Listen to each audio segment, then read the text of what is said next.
Гыйбадәт кылу урыны булган иман йортлары районыбыз авылларында шикер елдан-ел арта. Чираттагы мәчет Урта Нырты авылында салына. Шушы көннәрдә аңа ай кую вакыйгасы булды. Районыбызның Олы Нырты авыл җирлегенә керүче Урта Нырты авылында бүгенге көндә 56 хуҗалыкта 156 кеше гомер кичерә. Узган гасыр башларында биредә мәчет эшләве мәгълүм, әмма бүгенге көндә дингә тартылучы халык гыйбадәтне Олы Нырты мәчетенә барып кылырга мәҗбүр. Һәр җомга намазын, ураза гаете, Курбан гаете бәйрәме намазларын күрше авылда укыйлар.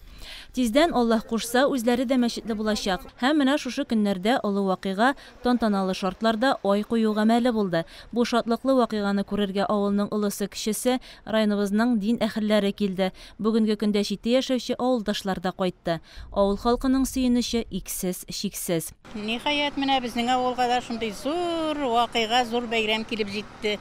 Без инде моны күптән көтә идек. Күңелләр дә шамый башта. Шул кадәр тиз эшләнде, шул кадәр тиз барлыкка килде. Менә әйтеп аңлата алмаслык шатлык күңелләрдә. Һәр кешедә шушы хәл. Мәчеткә килүчеләр булыр. Хәзерге яшьләр бит инде алар дингә тартылалар. Мәчеткә килүчеләр булыр дип уйлыйм мин. Менә безнең бүген атеизм белән үскән бүген бит инде. Безне диннән читләштерделәр. Хәзерге бүген ул дингә тартылып тора. Менә авылыбызда шуңгый семьялар бар.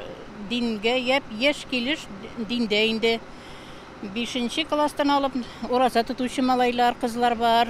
Димәк, бар әле авылның киләчәге. Бу мәчетнең ишекләре ябыктырмас дип уйлыйм мин.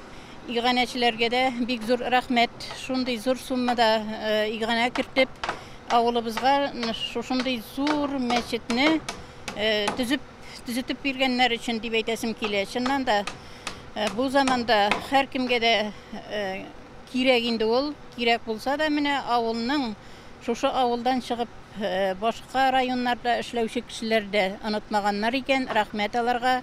Назия ханым Шакирова Себер якларында эшләп лаеклы ялга чыкканнан соң туган авылына кайта. Һәм биредә бүгенге көндә теләге булганнарга гарәп теле дәресләрен бирә.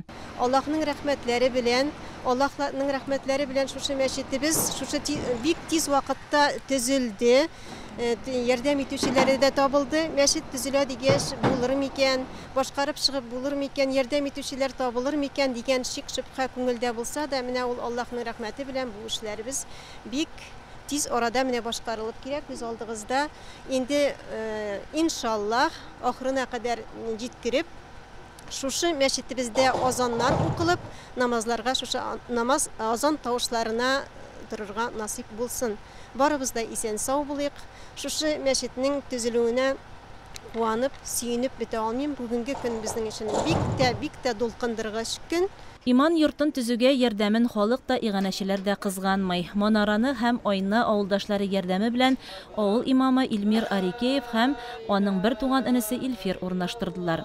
Олы Нырты авылы мәчете имамы Мансур Арикеев та бу вакыйгага үзенең фатихасын бирде. Чарага килгән иратлар тәгъбир әйтте. Әйтүләре буенча мин өлкән кешеләрдән сорап карадым. Моңа ышанычлы дәлил дә түгел. Минем бабам мәчетнең манарасын кискән дип баралар. Минем бабам шушы авылның Зинатулла дигән кешесе һәм минем бабам дип баралар. Менә бүген минем бабамның, әйтегендә бабамның, оныгының чыгы шушы мәчеткә ай урнаштыра. Ул бүген көндә шушы авылның имам хатибы, халык белән сайлап куелган имам хатиб булып тора. Аның исеме Илмир, фамилиясе Арикеев, ул Мәхмүд малае. 21 елның ураза вакытында без авыл халкы белән җыелып мәхәллә төздек. Шунда инде мине имам итеп сайладылар. Инде шуннан соң документ эшләре белән йөри башладык. Шушы мәчетне салырга. Узган елның октябрь айында фундамент салдык. Шул документ эшләре эшләнеп бетеп, фундамент салдык. Инде быел стенасын күтәреп, түбәсен ябарга керештек һәм инде менә бүгенге көндә манара һәм ай куелды. Инде мәрхәмәтле кешеләрнең ярдәме белән инде акчалар да җыелды. Шушы мәчетне эшләп чыгарга җитәргә тиеш дип уйлыйм инде. Инде кемнәр булышкан барчасына да Аллаһның рәхмәте булсын.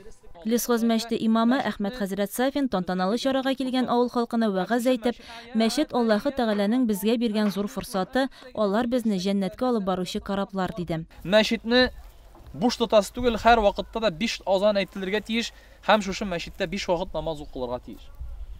Менә бу безнең шушы мәчетләр алдында булган хакларыбыз. Яни мәчетләр бикле торса бик күңелсез. Менә Аллаһ Тәгалә мондый мөмкинчелек бирде, Аллаһка шөкер итеп, шушы мәчетләргә сезнең авылдагы халыкка да йөрергә язсын. Инде тиздән Аллаһ ярдәме белән мәчет төзелеп бетеп, үзенең ишекләрен дин кардәшләренә киң итеп ачып, Аллаһ Тәгаләгә иман китерүдә хезмәт куйсын, авылга моңлы азан таратып, яшәешләрен нурлы итсен.